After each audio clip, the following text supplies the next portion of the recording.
আর্থিক খাত কোন দিকে যাচ্ছে, সংস্কার উদ্যোগ বাস্তবায়নের অগ্রগতি কতটুকু, সার্বিক দিক পর্যালোচনায় ঢাকায় আসছে আইএমএফ মিশন। সংকটের মধ্যেও শর্ত পরিপালনে ইতিবাচক মনোভাব আছে কিনা সেটি গুরুত্ব দেবে ঋণদাতা এই সংস্থা।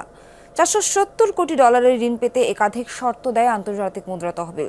সবকিছু ঠিক থাকলে মিলবে ঋণের চতুর্থ কিস্তির অর্থ। বিশ্লেষকরা বলছেন, তুলে ধরতে হবে পরিবর্তিত অবস্থা এবং সীমাবদ্ধতা। শ্রীলঙ্কা আবারও রপ্তানিতে শীর্ষে।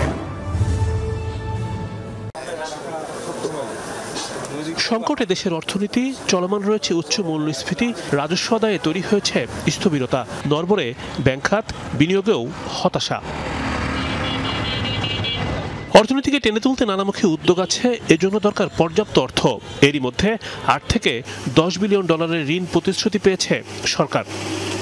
তবে 2022 সালে অনুমোদন মেলার পর আন্তর্জাতিক মুদ্রা তহবিল বা আইএমএফ এর সঙ্গে 3 বছর মেয়াদী ঋণ চুক্তিতে রয়েছে বাংলাদেশ।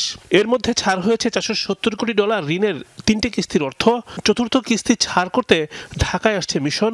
ঋণ শর্ত পরিপালন এবং আর্থিক খাতের নানান দিক পর্যালোচনায় অর্থ মন্ত্রণালয়, বাংলাদেশ ব্যাংক, জাতীয় রাজস্ব বোর্ড, পরিকল্পনা কমিশনের সঙ্গে হবে ধারাবাহিক বৈঠক। আইএমএফ এর যে প্রতিনিধি দল আসবে তাদের সঙ্গে আলোচনা করে বাস্তব অবস্থার পরিপ্রেক্ষিতে তারা কতটুকু ছাড় দিতে রাজি থাকবে বা তারা বর্তমান অবস্থাটা কতটুকু উপলব্ধি করে তারা বুঝতে পারবে যে না, প্রচেষ্টা সত্ত্বেও এই যে তাদের যে শর্তাবলী ছিল এগুলো অর্জন করা সম্ভব হয় নাই।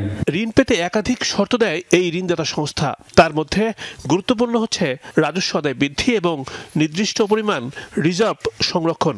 তবে সেই শর্ত পরিপালনে ব্যর্থ হয়েছে এনবিআর ও বাংলাদেশ ব্যাংক। যেখানে অনিশ্চয়তা থাকবে, গভর্নেন্সের ইস্যু থাকবে, সেখানে তো আমরা কালেকশন বলেন, গ্রোথ বলেন, সবই তো ঊর্ধ্বমুখী হওয়ার কথা না। ট্যাক্সের আইনগত পরিবর্তন, রেটগুলোর পরিবর্তন, সার্ভিস প্রোভাইড থেকে শুরু করে আমার বিকল্প বিরোধ নিষ্পত্তি, এই যে কম্বাটিং ট্যাক্স এভেশন, অনেক ইস্যু আছে। শুধু ঋণ চুক্তির আওতায় পাওয়া অর্থই নয়, পরিবর্তিত সময়ে চাপ সামাল দিতে সংস্থাটির কাছে বাড়তি চাওয়া হয়েছে আরও 3 বিলিয়ন ডলার। এই অর্থ দিয়ে পরিশোধ করা হবে সার এবং বিদ্যুতের বকেয়া। জ্বালানি তেল নিয়েছি বা বিদ্যুৎ নিয়েছি, এগুলা কিন্তু বকেয়া রয়ে গেছে অনেক।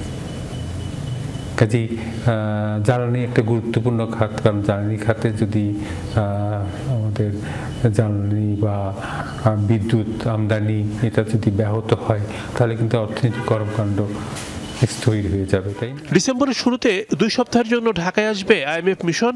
সবকিছু ঠিক থাকলে ওই মাসেই ছাড় হবে চতুর্থ কিস্তির অর্থ। রিমন রহমান, যমুনা নিউজ, ঢাকা।